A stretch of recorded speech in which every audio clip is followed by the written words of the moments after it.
but I don't text him. He wasn't on my phone, and we're going to figure out how this happened. So you don't know what staffer is responsible for this right now? Well, look, a staffer wasn't responsible, and look, I take full responsibility. I built the group. My job is to make sure everything's coordinated. But how did So this is the weird thing. He takes responsibility for forming the group chat, doesn't take responsibility for selecting the wrong contact. I imagine that they did exchange contact info real quick. Perhaps Mike Waltz doesn't recall, and then he was thinking he was adding this other JG to the chat, and he added Jeffrey Goldberg instead. I think that's the most sensible, plausible explanation for how this happened, but he won't own up to that. So he thinks he's taken the responsibility that he needs to take, but it's like, bro, it was deeper than that. You did more. I mean, I don't mean to be pedantic. You didn't make sure that it was the person that you wanted to be in there, and just assume JG was the right guy. JG Wentworth? What? Wondered when we would run into that. On that Signal chat, National Security Advisor Mike Waltz. Advisor Waltz, thank you for joining us tonight. The president expressed complete confidence in you today and his entire cabinet. But how did a Trump-hating editor of The Atlantic end up on your Signal chat? You know, Laura, I'm not a conspiracy theorist, but of all the people out there, somehow this guy who has lied about the president, who has lied to Gold Star families, lied to their attorneys, and gone to Russia hoax, gone to just all kinds of links to lie and smear the president of the United States, and he's the one that somehow gets on somebody's contact and then gets sucked into this group. Is someone in your intel? Is someone in your intel team? Zero evidence to support that. How would how would Jeffrey Goldberg like attach or spoof himself onto one of his other phone contacts? How fucking ignorant is that? Trying to cause trouble here, because that's the scuttlebutt out there. Look, that we have people. No, look, this is a great group. The president has a great team. This is not first term. No, your team. I'm not talking about the other principals. No. These were principals and a couple of staff that were coordinating, as you saw, having a policy discussion as we went forward, and then just in the days before what was an incredible strike. Not only did we take out people that the Biden team never could, that we took out headquarters, missile caches, and actually one of the leaders of the Houthi organization, we've since taken out several since. And, you know, that's what they don't want to talk about. They don't want to talk about the success here. They don't want to talk about the hostages getting released. They don't want to talk about the Black Sea ceasefire that we just put in place today as the president ends the largest land war in Europe, or the border, or the fact that Panama just kicked China out of the canal, and success after success after success. So they want to focus on this. It's embarrassing, yes. We're going to get to the bottom of it. I just talked to Elon on the way here. We've got the best technical minds looking at how this happened. But I can tell you for 100%, I don't know this guy. I know him by his horrible reputation, and he really is the bottom scum of journalists. And I know him in the sense that he hates the president, but I don't text him. He wasn't on my phone, and we're going to figure out how this happened. So you don't know what staffer is responsible for this right now?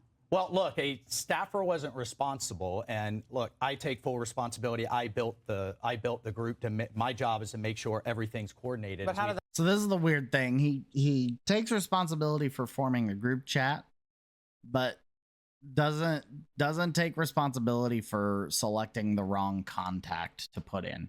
It seems that I can't remember. There's somebody who is in this sort of like this circle of people, like the national intelligence community.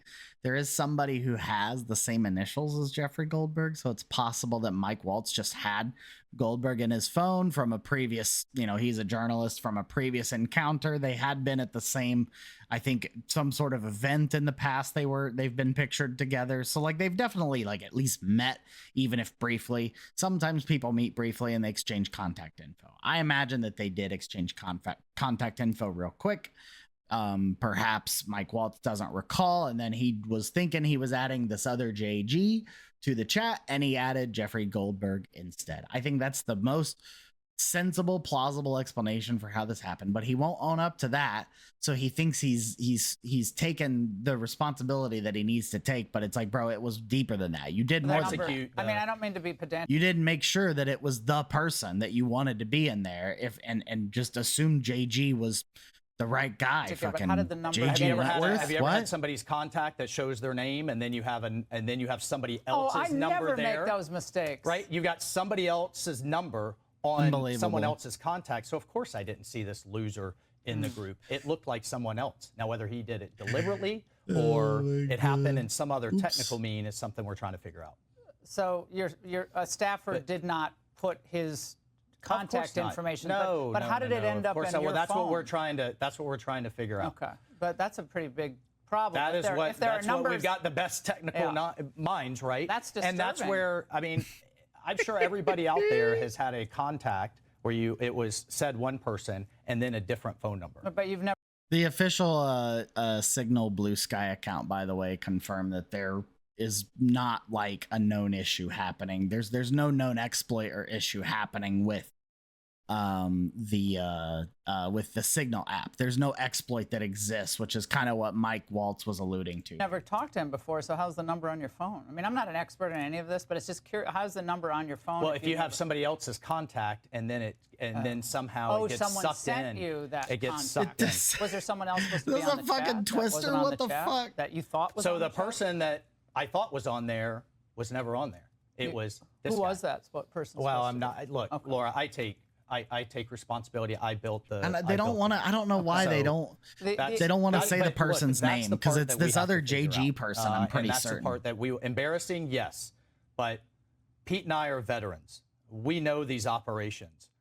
He has been an excellent Secretary of Defense, and this was an operation that, I mean, it amazes me. I guess the Democrats were fine to leave all the sea lanes shut down. We're fine to have destroyers fired on dozens of times by this terrorist group, and fine to have Iran. Don't listen to keep that straw supplying them man. That's missiles. bullshit. That was That's a okay. bullshit The straw president takes man. decisive action. Don't and now run with we're that. seeing some real success in Bullshit. taking down their air defenses, opening the sea lanes, taking out their leadership. We don't want to talk about that. We want to talk about this. Now, the Atlantic told us in part that attempts to disparage and discredit us in our reporting follow an obvious playbook by elected officials and others of power who are hostile to journalists and First Amendment rights of all Americans. They're saying don't blame the messenger. Your response to them? Lied about Russia, lied about Gold Star families, lied about even as last, year in terms of the president paying for the family of a Gold Star family that he absolutely did. I mean, lie after lie after lie. Have they ever apologized for any of that? No. I mean, this is, do we care about the mainstream media? Do we care about the Atlantic? What I care about is staying focused on mission, accomplishing the president's agenda, getting these things done, cleaning up the Biden messes from Afghanistan to Ukraine to the Houthis, Every time he to touches the border, the fucking to China, all counter, over it South sounds America, like a fucking... to the Arctic, where we're completely exposed, to NATO that's not paying up, and That the is so president has weird. had success after success. Well, he's got a fantastic national security team. Yeah, I mean, I think it's just stunning how many people on the team have his 100% trust, and there have been enormous successes early on in this administration, but you all are rattling the old cages of the establishment, defense, and national security, embedded people who are still working in government, a lot of great people, but the concern is that somebody got So that's like the involved deep here state. who It's the didn't want deep the state. president to be successful. Fucking And ignorant. a lot of us are very concerned about that someone is in this orbit who doesn't want this president of the United States to be a raging success and turn our foreign policy into an America First approach. Look, we made a mistake. We're moving forward, and we're going to continue to knock it out of the park for this president. Look at what he's gotten done in under 2 months. And I didn't even get going on the economy, on trade, or all of those other pieces. And April 2nd's coming. Yeah. The DNI, Liberation Day. The DNI was very adamant today and very clear that there was no classified information in this text chat. And the Democrats, of course, are predictably, they're going to jump on this. But should Goldberg just release the other information that he has? Because he's standing on this, well, I'm not going to release this information because I have my standards and journalistic standards. Okay, but it's not classified information, so does it matter? Would you care if the rest of this information came out?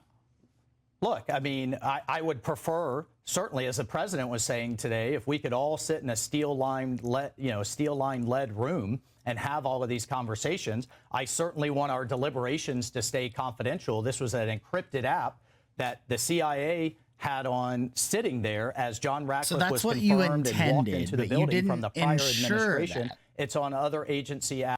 It is your responsibility as the national security advisor, and Tulsi Gabbard's responsibility, in my opinion, their responsibility to ensure that communications like these are being discussed with only those in the circle of need to know, right? I think JD Vance being in this chat's probably I think pretty much everybody in this chat being there sounded appropriate, in my opinion, with the exception of Jeffrey Goldberg.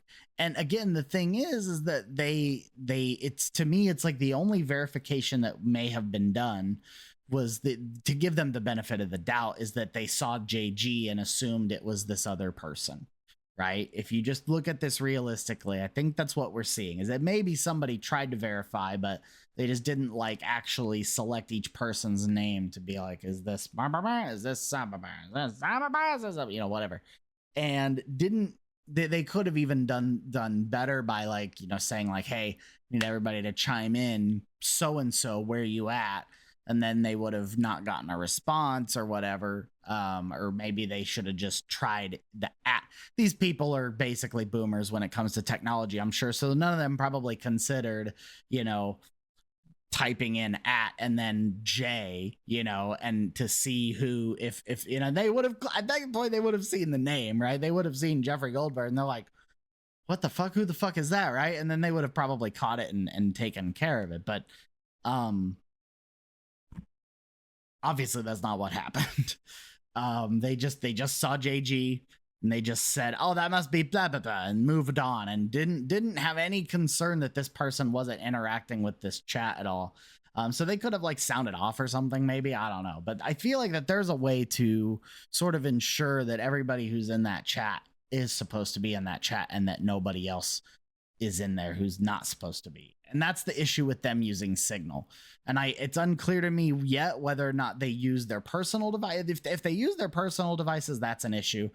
It sounds like it's an issue as well if they installed it on government secured devices. They may have done that as well, which is hard to say.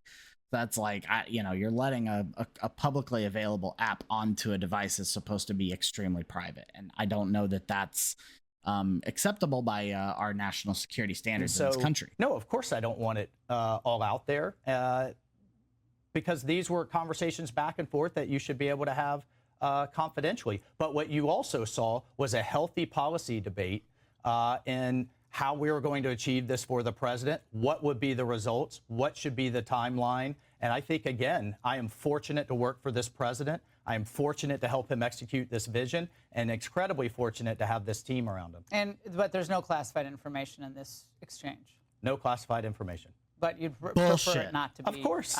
That'd be, do you want everything?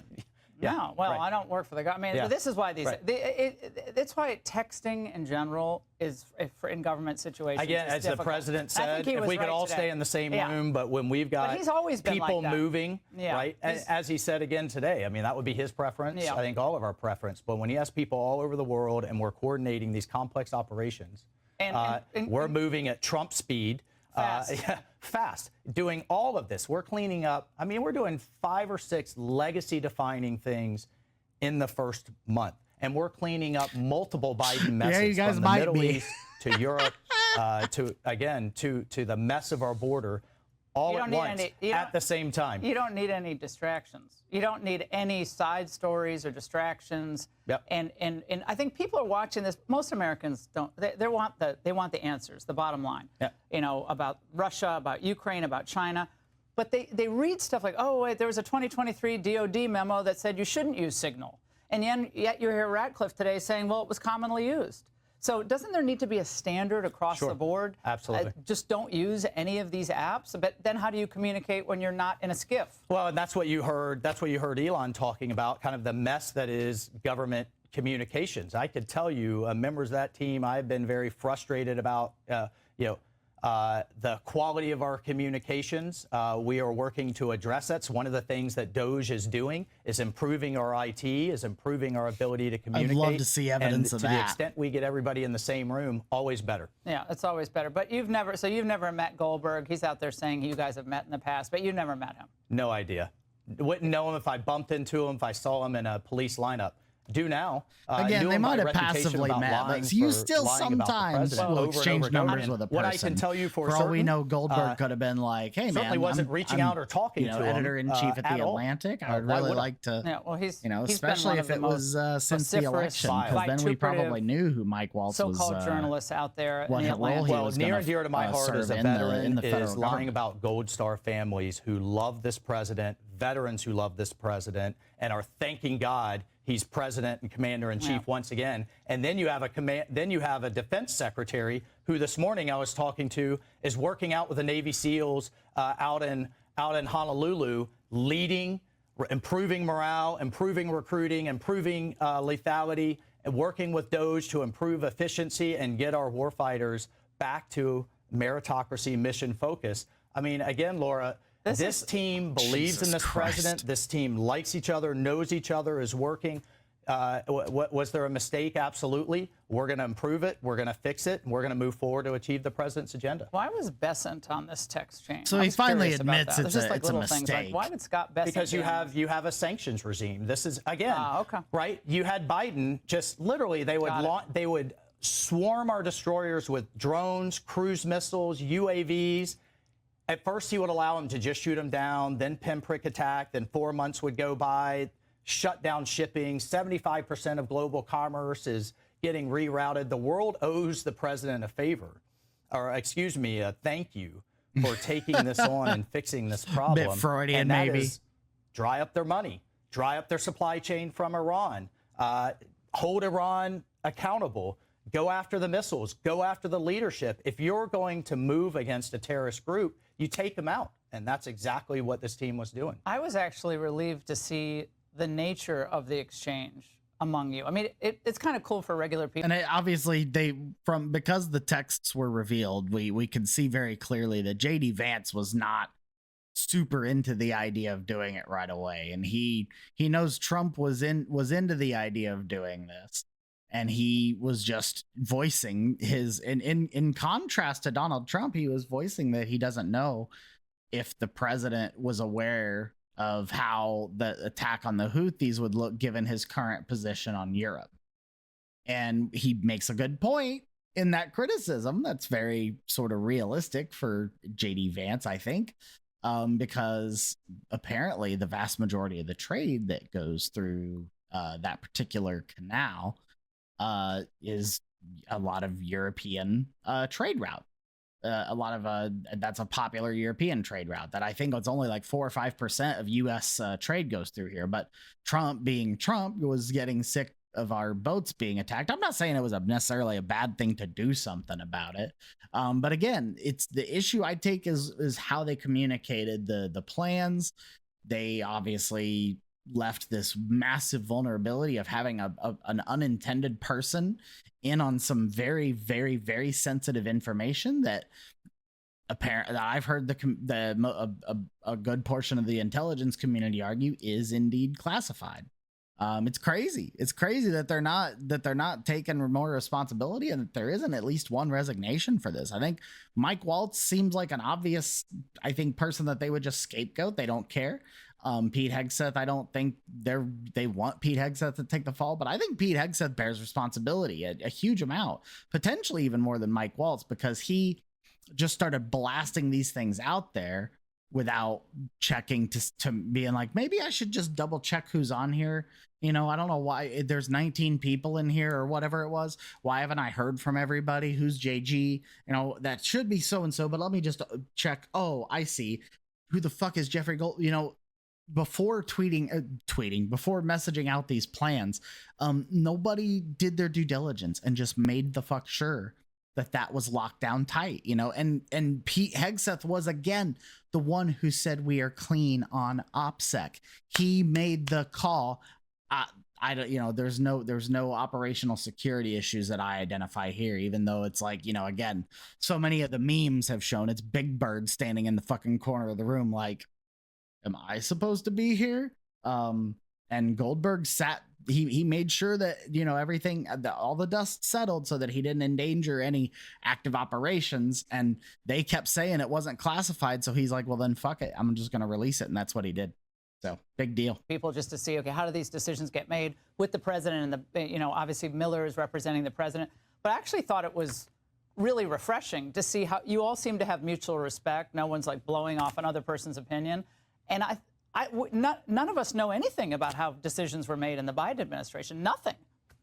Well, or if he was even or there. who was deciding, not how decisions were made, who was actually deciding, because clearly it wasn't him. There's no evidence to suggest there's any truth to this stupid shit. Back and forth. This is the distraction. This is them throwing you for the distraction. We're executing the president's vision, the president's direction. They've waffled enough on the topic itself for him to tacitly take responsibility. I mean, not only have the media been on their back foot and the Democrats been on their back foot, all of our adversaries are on their back foot in terms of how to respond to him and the pace with which he moves. Are we going to end this Ukraine war soon? Our allies, coincidentally, are a bit nervous, today, motherfucker. We've had an energy aerial ceasefire. We just defined what those targets that are now off limits on both sides are to de-escalate that. Now we're going to the Black Sea. The president's determined to end the war. And even, Laura, I mean, you have the NATO Secretary General,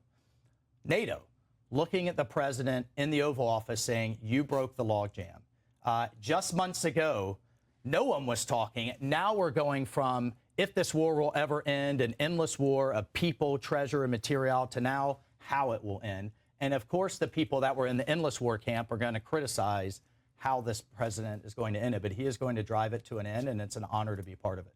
And lessons learned after the app. We're not using Signal app anymore. Yeah, right. Lesson learned number one is you've got journalists out there who have made fame and fortune trying to trash this president. Oh, no. And so, look. She tried to get him to say, yeah, we're not doing that again, are we? And he can't commit to that. Well, that I think is more indicative. President Trump just needs no distractions. He needs to, pedal to the metal. And Laura, it's the honor of a lifetime to work for him. Well, I really appreciate your coming in. This is kind of a confusing Gotta glaze the Trump. Thank you very much, sir. Absolutely. We appreciate it.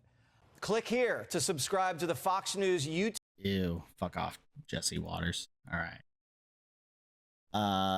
So yeah, crazy. So yeah, I think the Signal chat thing's kind of a big deal. I don't think it's really gonna go away for them. And I mean, even if it takes till 2026 midterms to see how those play out, even if it takes till then for the Dems to flip the House back, it looks like they're on track to do so.